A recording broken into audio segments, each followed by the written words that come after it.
नमस्कार, आप देख रहे हैं द न्यूज़ पोस्ट। मैं हूं रंजना। विधानसभा का एक दिवसीय विशेष सत्र बुलाया गया था। विशेष सत्र में सरकार विश्वास मत हासिल कर ली। सदन की कार्यवाही अनिश्चितकाल के लिए स्थगित भी हो गई। मेरे साथ इस वक्त बात करेंगे बगोदर विधायक विनोद सिंह।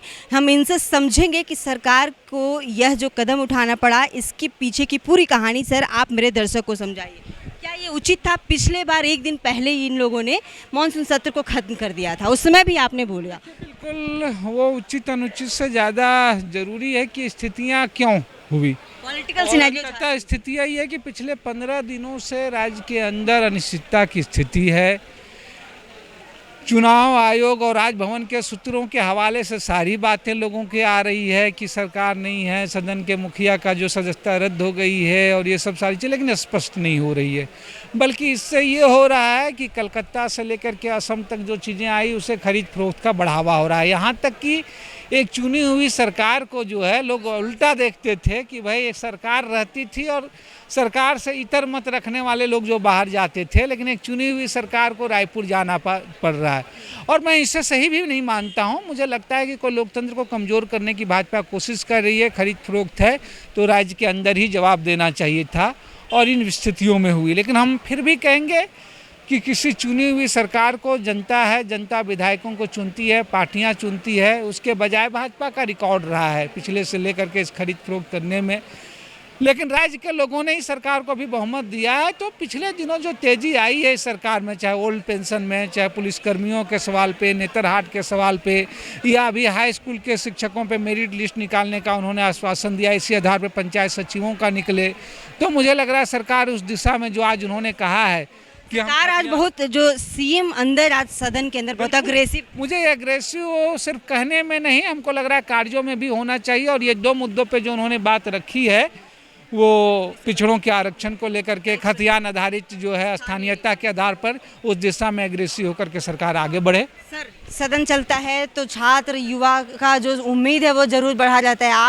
आपसे छात्र मिलते हैं, जेपीएससी अध्यक्ष पद विहीन है, महिला आयोग अध्यक्ष माइक ऑफ भी हो गया था शायद हमारी आवाज़। मैंने यही कहा कि आज लोग महिला उत्पीड़न पे सवाल उठा रहे हैं, और महिला उत्पीड़न को तो वो लोग तो नहीं उम्मीद नहीं कर सकती हैं जो लोग बलात्कारियों को माला पहनाते हैं, जो बलात्कारियों के पक्ष में तिरंगा लेकर के जोड़ते हैं।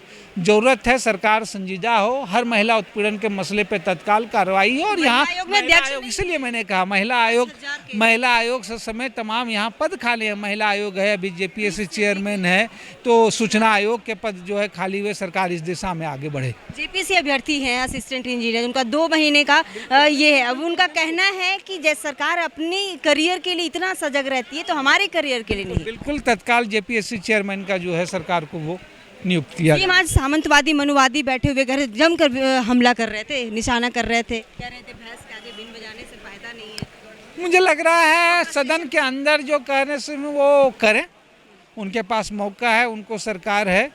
और कमज़ोर लोगों को, अल्पसंख्यक लोगों को, दलित झारखंड के लोगों के जो दिशा में बढ़ें, तो वो गति अब तक फर्स्ट हाफ में धीमी दिखी है इनकी। कम से कम अब जब वो स्वीकार कर रहे हैं तो अब उस गति को वो बढ़ाएं। बिल्कुल बिल्कुल। कई लोगों का कहना है कि ये पुलिसकर्मी पेंशन ये सब जो मास्टर गेम खेल दिए, क्योंकि ये वोट बैंक बड़ा है। छात्र वोट बैंक नहीं होता है क्या? नहीं, बिल्कुल। अभी तो इन्होंने ये नियुक्तियों का दिया है मेरिट लिस्ट निकालने के लिए हाई स्कूल में, और हमने बात भी कही थी, आज भी ने बात की संबंधित पदाधिकारियों से, पंचायत सचिवों समेत तमाम जो नियुक्तियां लंबित हैं उनको अब common merit. Bharatiya Janata party सदन के अंदर शुरू से जो आज भी कर रही थी हरकत, जाहिर सी बात है उनके लिए किसी तरीके से सत्ता इशू आए, न उनको खतियान पे न नियुक्तियों पे अगर लेना था, अगर लेना होता तो उनके पास इससे बड़ा मंच है।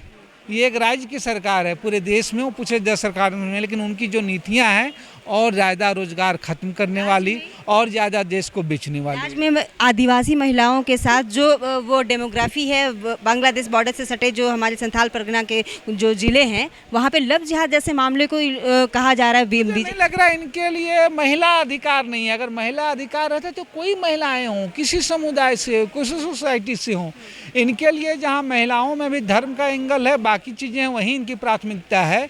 अगर वो रहती भाई किसी भी महिला का हो, चाहे उनके घर परिवार के ही लोग क्यों नहीं हों, उनके अपने समूह के लोग नहीं हैं, कोई अत्याचार कर रहा है, कोई गलत हो रही, तो हमें उसमें उसी तीव्रता के साथ खड़ा कई नेता कह रहे हैं कि के साथ खड़े होना कांग्रेस के मंत्री नहीं दिख रहे हैं, ये डरे हुए कांग्रेस के विधायकों को ये पकड़ कर चल रहे हैं, जबरदस्ती विश्वास मत लेके चल रहे हैं, साथ चल रहे कर ये तो कांग्रेस बताएगी। और लेकिन सबसे बड़ी है, अगर कोई बाजार है, बाजार में खरीदने को तैयार हैं और कांग्रेस अगर इस चीज़ें कर रहे हैं जो दिखा पिछले 3 जगहों में, तो स्थितियां हैं, लेकिन वो ज़्यादा बेहतर जवाब दे पाएंगे इसका।